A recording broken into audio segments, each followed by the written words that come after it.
Have you ever come across a recipe that looks amazing but has a huge list of ingredients? Today I'll be showing you how to make 4 easy recipes that use only 5 ingredients or less so you can spend less time meal prepping and more time relaxing. Hey guys, welcome back to my channel. It's Taylor from The Girl on Bloor. I'm all about sharing easy meal prep strategies so that you can save time, money, and stress.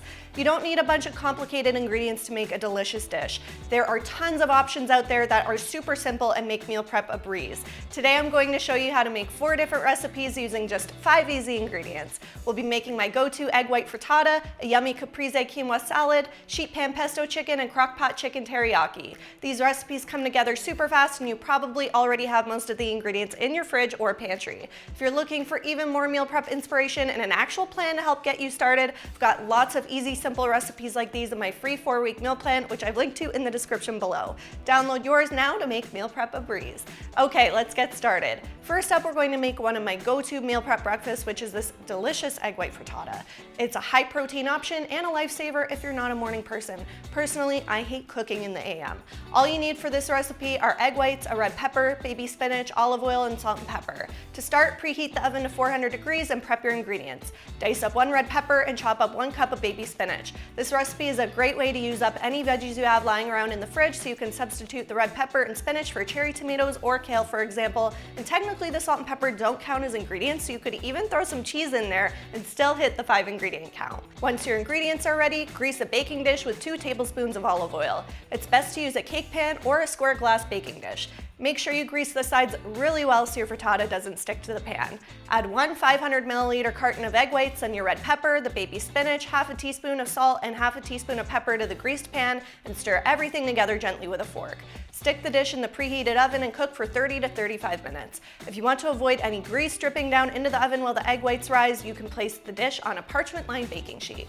Once the eggs are firmly set, remove the frittata from the oven, let it cool, then cut it into 5 slices, and you've got breakfast for the week with just 5 ingredients. You can eat this frittata fresh or store individual portions in the fridge in glass meal prep containers for up to 4 or 5 days.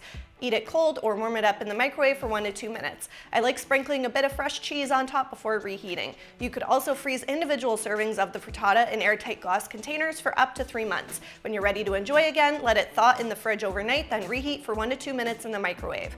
Now, if you're looking for a healthy, easy salad recipe that still packs in a ton of protein, you're going to love this caprese quinoa salad we're making next. It's a healthier version of your favorite Italian dish, and it's high in fiber and protein. The 5 ingredients you need for this recipe are bocconcini cheese, quinoa, fresh basil, cherry tomatoes, and balsamic vinegar. To start, make the quinoa.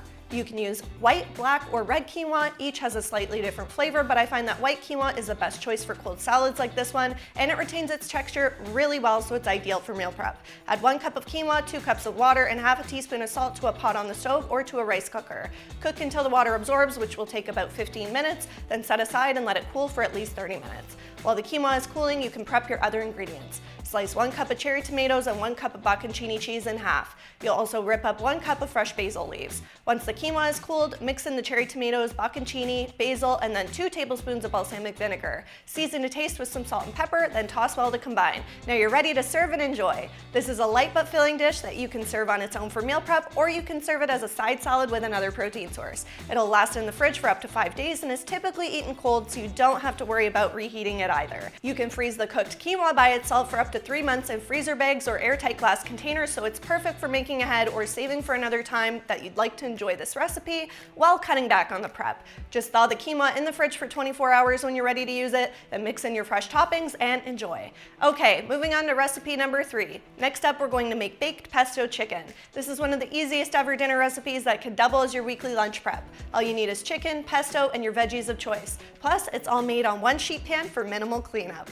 For this recipe, we'll be adding 1 bunch of asparagus, 1 red pepper, and 1 yellow pepper. First up, preheat the oven to 450 degrees and line a baking sheet with parchment paper. Chop the ends off your asparagus, then cut the stalks in half. Then you'll chop your red and yellow pepper. Toss the veggies with a tiny bit of olive oil and season with salt and pepper on the baking sheet. Now add 4 chicken cutlets to the sheet pan and spoon some jarred pesto over top. It usually ends up being about a half cup total. You could also cut 2 chicken breasts in half lengthwise if you have trouble finding the chicken cutlets. Now I use jarred pesto to cut down on the prep time, time to keep this recipe to just 5 ingredients, but you can also use your own homemade pesto using fresh basil if you prefer. Now that you've got your veggies and the pesto coated chicken, all you have to do is bake for 15 minutes. Chicken cutlets cook a lot faster than breasts since they're much thinner, so we've got a short cook time here.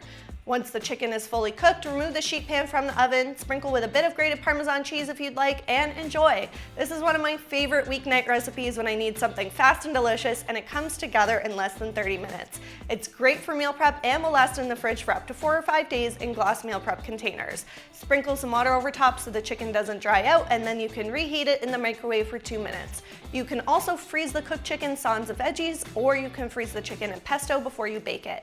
Add it to a freezer-safe bag and freeze for up to 3 months. Let it thaw in the fridge overnight before baking in the oven as normal. This is a great way to cut down on the prep time. Okay, last but not least, we're going to make the crock pot chicken teriyaki. This is one of my faves for meal prep, and the slow cooker makes it hands off. All you need is olive oil, chicken breast, garlic, soy sauce, and hoisin sauce. Just dump your 5 ingredients in the crock pot and let it cook hands off. There's minimal prep for this recipe. All you need to do is mince 4 cloves of garlic. I like using fresh garlic because I find that it provides the best flavor, but you can use the jarred variety if you're in a pinch. Add 1 tablespoon of olive oil, 3 chicken breasts, 1/3 of a cup of low sodium soy sauce, half a cup of hoisin sauce, and the minced garlic to the crock pot, then cook on high for 3 hours or on low for 6 hours. Right before the chicken is done, you can prepare your sides. I like making this chicken teriyaki with steamed broccoli and rice. I know, this is technically over the 5 ingredient count, but 1 or 2 more optional sides won't hurt. Chop up 1 head of broccoli into florets, then steam it or microwave it in a large bowl of water for 10 minutes before draining. See, there's barely even any prep involved, so this ingredient hardly counts. You could also cook some rice, or even better, and one of my favorite meal prep tricks is to keep some cooked rice on hand in the freezer for last minute dinners. If you choose to make your rice fresh, add 1 cup of dry rice, 2 cups of water, and 1 teaspoon of butter to a rice cooker or a pot on the stove, and cook until all the liquid has absorbed. Easy peasy. When the chicken teriyaki is ready, shred or dice the chicken into bite-sized pieces, then toss in the sticky sauce. Serve it over the cooked rice with some broccoli on the side and enjoy. How easy was that? The hardest part is the anticipation while the chicken cooks all day. Trust me, it's gonna make your house smell amazing. Store this recipe in the fridge for up to 4 or 5 days in glass meal prep containers to enjoy throughout the week. When you're ready to eat, sprinkle some water over top to make sure the chicken and rice don't dry out, then reheat in the microwave for 2 minutes. You can also freeze the cooked chicken for up to 3 months, or freeze the raw chicken in the stir-fry sauce. Defrost in the fridge overnight before dumping it all into the crock pot. Now, how's that for the easiest meal prep ideas ever? I don't know that I'm ever going to make anything other than 5 ingredient meals from here on out. They're all super easy, and you probably already have many of the ingredients on hand at home. They're great options when you're looking for something super quick and delicious after a long day at work or school, and most of the components can be prepped ahead of time to cut down on the cooking time.